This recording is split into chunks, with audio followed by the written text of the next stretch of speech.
We lie every day. We hide our anxieties behind perfectly angled lattes, scroll through polished feeds, and begin to believe we alone are the unhappy ones. 150 years ago, someone was already living this way. He never painted a single scene of sorrow. On his canvases, only luminous skin, laughing lovers, tables heavy with abundance. Pierre-Auguste Renoir, the painter of happiness. Now look at this hand. This is the kind of damage rheumatoid arthritis can cause, and what it did to Renoir in his final years. Every joint stiffened, fingers barely straightening. In excruciating pain, he produced hundreds of paintings in his final decade, the softest, warmest works he ever created. A man who endured poverty, war, the death of friends, a body turning rigid with disease. Why did he never place that suffering on canvas? Today, we look behind the brilliance. Luncheon of the Boating Party, 1881. Grapes, peaches, half-empty wine bottles, silk dresses, pristine white shirts, abundance itself. Happiness itself. Everyone who first saw this painting thought the same thing. Renoir must come from a bourgeois family. To paint such abundance, one must know such abundance. They were wrong. February 1841, Limoges, France. Born to a tailor and seamstress, born as one of the 5 surviving siblings, Auguste learned early that life was not a given right, but a miracle to be fought for each day. Around age 4, the family moves to Paris, but life proved no better. At 13, Renoir took a job at a porcelain factory. 12 hours a day, he painted roses on porcelain, thousands upon thousands. When his wrists ached, he couldn't stop. The moment he set down his brush, his family would starve. The roses in Renoir's paintings originated in labor, not leisure. He never enjoyed beauty, he labored at it. At 17, the factory closed. He painted fans, cafe blinds, church murals, anything to survive. At 21, he finally entered art school, with no money. He scraped together discarded paint, pieced together torn canvases. X-rays of his early works reveal entirely different paintings beneath. Yet something is strange. A man this poor, why such bright colors? Why insist on expensive pigments when the academic mainstream favored dark, somber tones? Here lies his psychology. For Renoir, painting was never a record of reality. It was the fulfillment of deprivation. The emptier his table, the more abundant the table on canvas. This was not escape. This was survival. The young man surviving on beans painted tables overflowing with grapes. That was his first battle. Dance at Le Moulin de la Galette, 1876.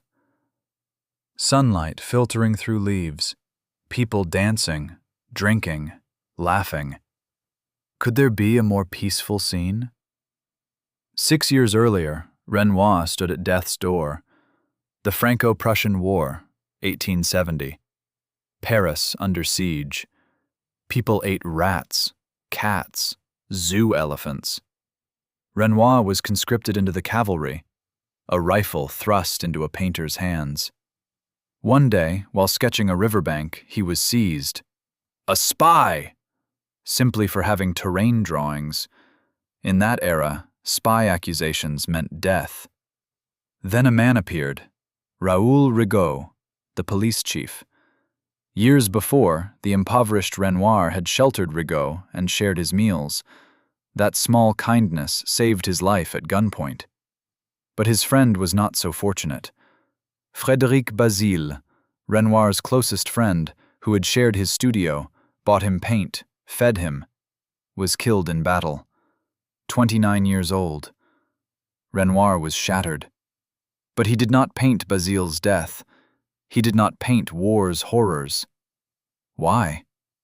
A painting should be a pleasant thing, Life has enough unpleasantness already. Knowing he said this after war gives it different meaning.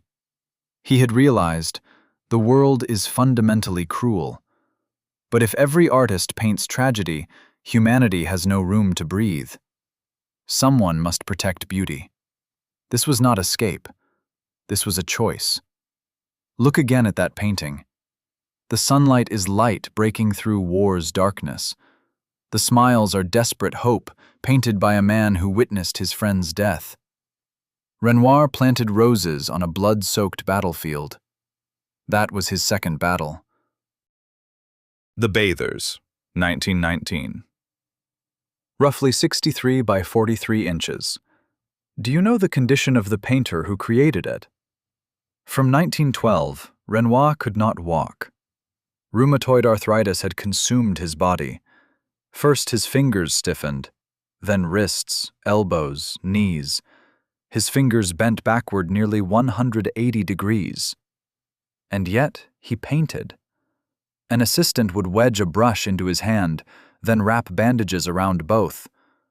Unable to control his fingers, he moved the brush with his shoulder, swinging his entire arm for each stroke. When his shoulders froze, he ordered a mobile easel with rollers. The canvas would scroll up or down to reach his hand. When his arm couldn't move right, an assistant pushed his chair. It was less elegant creation and more desperate handicraft, cranking a broken machine to produce glimpses of heaven. His son, Jean, recalled, "Each brushstroke, his face contorted with pain. Sometimes he moaned, but he never stopped. One brushstroke, one cry of pain. Look at the details. Sunlight particles on skin, light through hair, water droplets on flesh. All painted by a man who couldn't move a finger, brush bound to his hand, crying out in agony. Why didn't he stop? Over 4,000 paintings, a recognized master, nothing left to prove." Renoir said, "The pain passes, but the beauty remains." These are not the words of someone who doesn't know pain. They are the conclusion of someone who kept swinging his brush while turning to stone. That was his third battle, until the moment of death. December 3rd, 1919. Pneumonia had come. Until 10 days before, he had still been painting, a bouquet of anemones. After his final brushstroke, he murmured, "I think I'm finally beginning to understand something about painting." 78 years. Poverty, war, death, a destroyed body. In his final moment, he smiled. His 4,000 paintings speak the answer. Not a single image of suffering. Some call this escapism, but now we know. His paintings are not false happiness, they are the spoils of victory over pain. When he painted abundance while surviving on beans, revenge against poverty.